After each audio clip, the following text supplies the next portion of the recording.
Assalamualaikum warahmatullahi wabarakatuh. Kami dari kelompok Waalaikumsalam 4. warahmatullahi Di sini wabarakatuh. kami akan menjelaskan tentang kuis kedua. Yang pertama, soalnya uraian jelaskan perbedaan antara data ordinal dan data kategorikal disertai contoh masing-masing. Jawabannya, yang pertama itu tuh ada data kategorikal nominal adalah jenis data yang digunakan untuk mengelompokkan objek berdasarkan kategori tertentu tanpa urutan atau hierarki. Data ini hanya menunjukkan perbedaan antar kategori, bukan tingkat atau besarnya perbedaan. Contohnya, jenis kelamin, golongan darah, jurusan. Baru yang kedua ada data original adalah data jenis kategorikal yang memiliki tingkatan atau urutan logis antar kategori, tetapi jarak antar tingkatannya tidak dapat diukur secara pasti. Contohnya tingkat kepuasan, pendidikan, ranking kelas. Perbedaan utamanya itu ada tiga aspek: data kategorikal, data original. Untuk aspeknya itu seperti contohnya urutan, skala pengukuran, contoh analis umum. Data kategorikal, tingkat memiliki urutan, nominal, jenis kelamin, warna mobil, frekuensi modus. Lalu yang ketiga data ordinal, memiliki urutan logis, ordinal, tingkat kepuasan, pendidikan, frekuensi, median, peringkat. Lalu yang kedua akan dilanjutkan oleh kawan saya.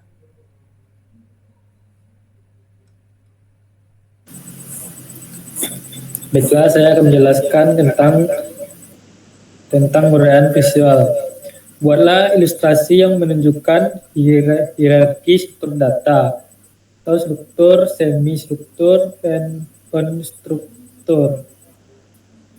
Jawaban deskripsi ilustrasi itu seperti struktur data.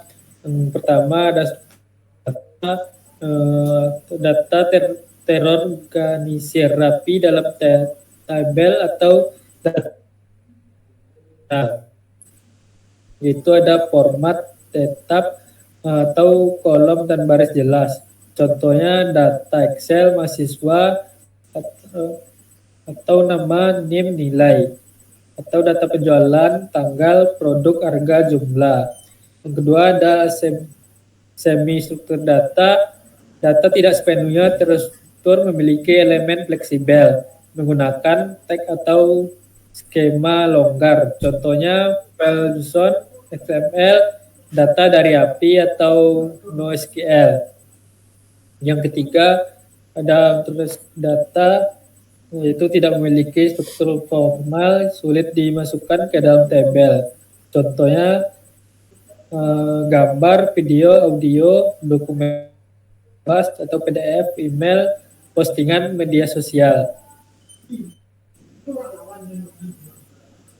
Ini contoh gambar struktur data.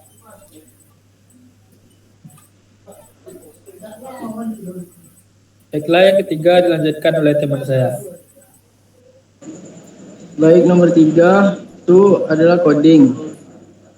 Menggunakan Pandas untuk membaca file Excel berisi data mahasiswa dan tampilan ringkasan statistik per kolom. Jawaban dalam kurung kode Python. Import Pandas ASPD Pagar membuat data contoh buka kurung dalam petik nama Adif, Bintang, Erik, Said, Yongki. Bawahnya lagi ada NIM 101, 102, 103, 104, 105. Selanjutnya kota asal Kuansing, Pekanbaru, Dumai, Duri, Kuansing. Terus ada nilai 94, 88, 90, 93, 86. Tutup kurung. Selanjutnya pagar simpan ke file Excel. DF sama dengan PD data frame buka kurung data contoh. .to underscore Excel buka kurung tanda petik data underscore mahasiswa .xlsx tanda petik koma index false tutup kurung. Selanjutnya pagar baca kembali file tersebut. Data sama dengan pd.read_xl buka kurung tanda petik data underscore mahasiswa .xl_sx tanda petik tutup kurung print buka kurung data .head tutup kurung. Selanjutnya ada output. Untuk nama ada Adif, Bintang, Erik, Said, Yongki. NIM-nya 101, 102, 103, 104, 105. Kota asal Kuansing, Pekanbaru, Dumai, Duri, Kuansing. Untuk nilai 94, 88, 90, 93, 86. Penjelasan. 1. PD read XL dalam kurung digunakan untuk file Excel. 2. Data describe menghasilkan statistik seperti min, std, min, max, dan quartile untuk kolom numerik. Nomor 3. Data info menampilkan tipe data dan jumlah nilai non-null. Nomor 4. Loop terakhir menghitung jumlah nilai untuk di tiap kolom.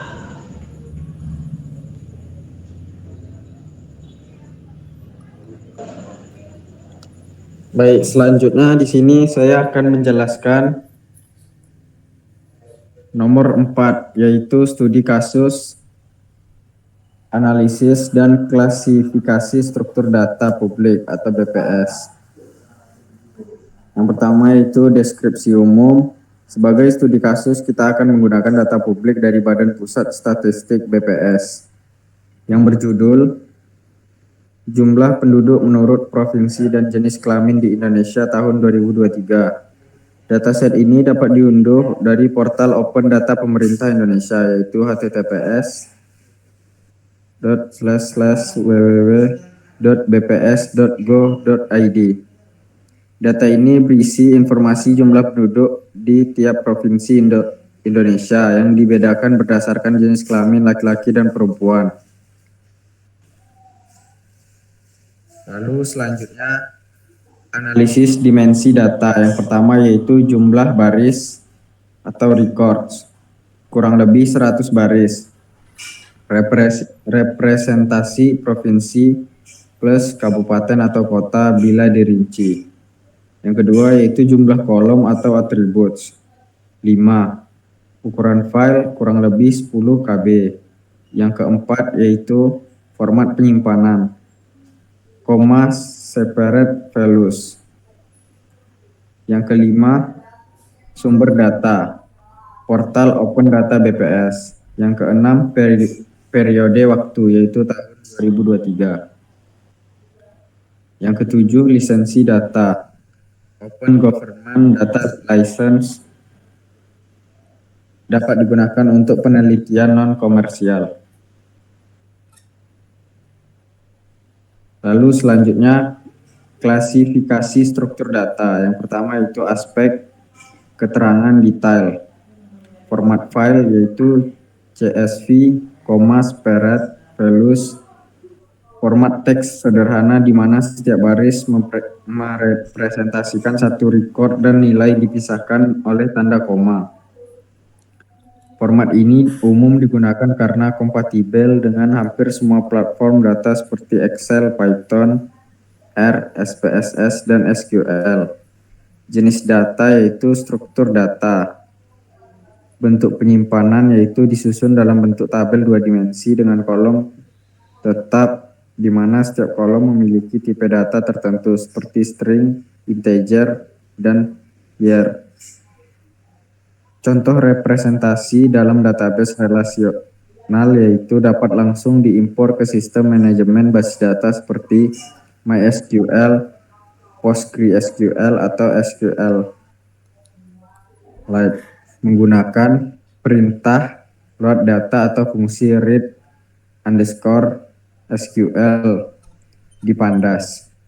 Tipe variabel yaitu kategorikal nominal, numerik interval atau ratio.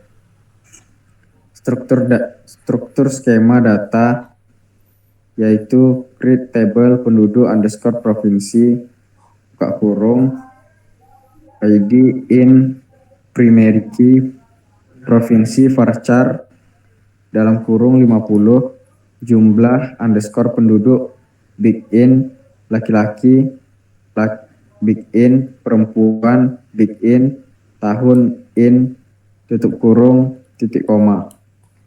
Keterbacaan mesin yaitu sangat tinggi, mudah diproses oleh bahasa pemrograman dan alat analisis data seperti Python, R, Excel, Power BI, dan TableView. Keunggulan format yaitu ukuran kecil dan efisien untuk pertukaran data, lalu dapat dibuka di berbagai platform, lalu tidak memerlukan parser kompleks. Keterbatasan yaitu tidak mendukung metadata, misal tipe data tidak didefinisikan. Aspeknya yaitu keterangan detail, maksudnya format yaitu eksplisit, tidak ideal untuk hierarkis multilevel seperti JSON atau XML. Lalu error bila tanda koma muncul dalam nilai. Contoh operasi analisis dapat digunakan untuk menghitung total populasi nasional, distribusi berdasarkan gender, atau membuat visualisasi peta sebaran penduduk per provinsi. Lalu selanjutnya klasifikasi menurut hierarki struktur data. Struktur data tersimpan dalam format table yang terorganisir dengan kolom dan baris tetap. Contoh dari dataset yaitu CSV Excel. Semi struktur data. Keterangannya yaitu tidak sepenuhnya table memiliki tag atau atribut fleksibel. Contoh dari datasetnya yaitu JSON dari API BPS. Lalu unstructured data. Keterangannya itu tidak memiliki format tetap, sulit diklasifikasi secara otomatis. Contoh dari dataset yaitu artikel laporan penduduk dalam format PDF, teks, atau infografik BPS. Lalu dataset BPS yang digunakan termasuk struktur data karena memenuhi semua kriteria. Yang pertama yaitu memiliki skema tetap, yang kedua tipe data konsisten, dan yang terakhir mudah diolah dalam sistem database atau tools analitik. Lalu lanjutkan potensi pemrosesan dan integrasi data. Yang pertama yaitu integrasi dengan IP BPS atau Satu Data Indonesia. Data ini dapat dikombinasikan seperti kemiskinan, tingkat pendidikan, atau tingkat urbanisasi untuk analisis korelasi sosial ekonomi per provinsi. Yang kedua yaitu penerapan big data dan AI jika diperluas ke skala nasional dengan ratusan ribu data per kabupaten atau kota. Dataset ini dapat diproses menggunakan Apache Spark atau Hadoop untuk analisis prediktif. Yang ketiga yaitu visualisasi dan insight menggunakan tools seperti Power BI atau TableView. Kita dapat membuat yang pertama heat map penduduk per provinsi, yang kedua perbandingan rasio gender, yang ketiga grafik tren pertumbuhan penduduk dari tahun ke tahun. Jadi kesimpulannya yaitu yang pertama dataset jumlah penduduk menurut provinsi dan jenis kelamin dari BPS merupakan struktur data karena datanya terorganisir secara sistematis dalam tabel dengan atribut tetap. Yang kedua, format CSV menjadikannya mudah diakses dan diintegrasikan dengan berbagai sistem analisis. Yang ketiga yaitu kelebihannya adalah kompatibilitas tinggi dan kemudahan analisis statistik, sedangkan keterbatasannya terletak pada minimnya metadata dan fleksibilitas struktur. Dan yang terakhir yaitu data ini sangat ideal digunakan dalam penelitian demografi, kebijakan publik, hingga permodelan AI berbasis populasi. Baik, selanjutnya akan dilanjutkan oleh teman saya. Baik, di sini saya akan menjelaskan tentang Contoh analisis sederhana untuk menentukan kota asal mahasiswa terbanyak di kelas. Yang pertama ada langkah-langkah analisis. Di sini saya menggunakan analisis menggunakan Python Pandas. Di sini ada input. Yang pertama kita import Pandas ASPD. Terus ada data PD read Excel.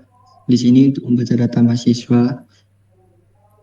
Terus di baris berikutnya menghitung jumlah mahasiswa per kota asal. Ada kota terbanyak sesuai dengan data. Burung, kota asal, cons. Di sini kita akan nge-print supaya bisa menampilkan hasil. Di sini ada print jumlah mahasiswa per kota, terus ada print kota terbanyak. Berikutnya ada menampilkan kota dengan jumlah mahasiswa terbanyak. Nah, di sini ada kota underscore max dengan kota terbanyak idle max. Jumlah max, kota terbanyak. Terus kita di sini ngeprint kota asal mahasiswa terbanyak adalah buka kurung kota max dengan jumlah max mahasiswa. Nah, di sini adalah hasil dari outputnya. Ada jumlah mahasiswa per kota. Pertama ada kota asal. Sini ada kota Kuansing, Pekanbaru, Dumai, Duri. Nah, kota asal mahasiswa terbanyak adalah Kuansing dengan jumlah 2 mahasiswa. Nah, terus di sini kita membuat grafik barnya. Pertama ada kota terbanyak plotkin sama dengan bar, terus rasio theta atau distribusi kota asal mahasiswa. Terus ada PLTX label, di sini untuk menggunakan kota asal. Nah, di sini ada PLT label untuk menempelkan jumlah mahasiswanya. Di sini ada outputnya. Ini adalah grafik barnya, grafik kota mahasiswa. Di sini Kuansing ada 2, Pekanbaru ada 1, Dumai ada 1, Duri ada 1. Nah, terus penjelasannya ada cons. Menghitung jumlah kemunculan setiap nilai unik dalam kolom kota asal. IDX max mengambil nama kota dengan jumlah mahasiswa terbanyak. Hasil dari visualisasikan menggunakan kedua interpretasi dari grafik-grafik, misalnya dari diperoleh bahwa Kuansing memiliki mahasiswa terbanyak 2 orang, Pekanbaru 1 orang, Dumai 1 orang, dan Duri 1 orang. Analisis ini dapat membantu memahami distribusi geografis mahasiswa serta mendukung pembentukan perubahan kampus. Nah, sekian dari saya. Selanjutnya akan diteruskan Baiklah, Frederick Arifin. baiklah mungkin sampai situ aja presentasi kami. Jika ada banyak salah kata, mohon maafkan. Assalamualaikum warahmatullahi wabarakatuh.